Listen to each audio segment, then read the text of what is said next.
11 September 1893 শিকাগোর art ইনস্টিটিউটে প্রায় 7000 মানুষ জড়ো হয়েছেন। দেশ বিদেশ থেকে নানা ধর্মের মানুষ এসেছেন, একের পর এক বক্তৃতা দিচ্ছেন, আর সবার কাছে ছিল লম্বা লম্বা স্ক্রিপ্ট। এদিকে মঞ্চের কোনায় গেরুয়া বসন পরে আছে একজন ভারতীয়। তার চোখে মুখে নার্ভাসেস, কারণ এর আগে তিনি কোনোদিন স্টেজে উঠে বক্তৃতা দেননি, আর আজকের জন্য তার কোনো স্ক্রিপ্ট ছিল না। একটু পর চলে এলো তার নাম্বার। তিনি মাইকের দিকে এগিয়ে গেলেন, তারপর দুহাত তুলে বললেন, brothers and sisters of America. ব্যাস, এটুকুই যথেষ্ট ছিল। Sisters and brothers of America,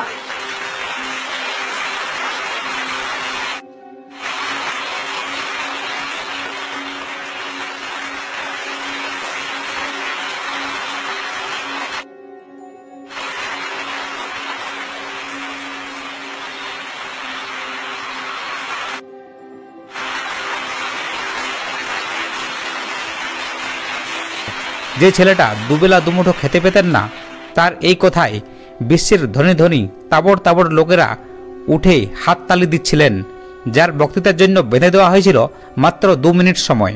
কিন্তু সেদিন সেই সন্ন্যাসী টানা 1.5 ঘন্টা ভাষণ দিয়েছিলেন। তার ভাষণের সময় একটা মানুষও আসন ছেড়ে উঠে যেতে পারেননি। বন্ধুরা, আমি বলছি স্বামী বিবেকানন্দের কথা, যিনি বড় বড় মহান মানুষের অনুপ্রেরণা ছিলেন। তিনি ছিলেন ভারতের একমাত্র জ্ঞানী পুরুষ। তার কথা অনুসরণ করেই আমরা পরম পুরুষ লাভ করি, কিন্তু তার বাস্তবিক জীবন ছিল এক কঠোর সংগ্রামে ভরা। জীবনের শেষ মুহূর্ত পর্যন্ত তিনি লড়াই করে গেছেন। আজকে আমি এই ভিডিওর মাধ্যমে তার সংগ্রামময় জীবনের একটু অংশ তুলে ধরছি। তাই সকলের কাছে আমার অনুরোধ, ভিডিওটি অবশ্যই শেষ পর্যন্ত দেখুন, আর ভিডিওটি ভালো লাগলে চ্যানেলটি অবশ্যই সাবস্ক্রাইব করুন। তো চলুন শুরু করা যাক।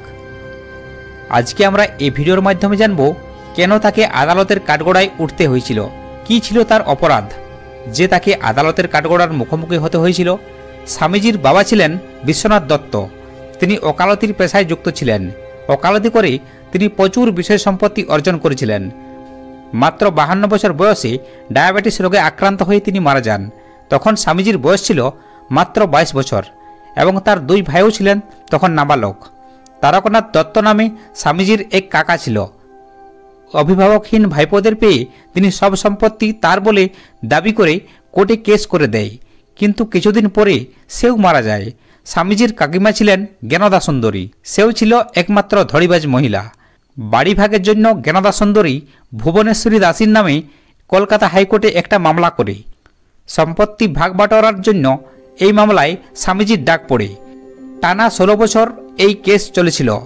স্বামীজি সন্ন্যাসী হয়ে চলে গেলেও মামলা তার পিছু ছাড়েনি। স্বামীজির মৃত্যুর 1 সপ্তাহ আগেই সকল মামলা শেষ হয়। বসতবাড়ির দখল পান ভুবনেশ্বরী দাসী, অর্থাৎ স্বামীজির মা। কলকাতার সিমলার সেই বসতবাড়ি এখন বেলুড় মঠের সম্পত্তি হয়ে গেছে। তো বন্ধুরা, এই ধরনের নিত্য নতুন মনীষীদের জীবন কাহিনী শুনতে আমাদের চ্যানেলটি অবশ্যই সাবস্ক্রাইব করুন। নমস্কার, আবার দেখা হবে অন্য কোনো এপিসোডে।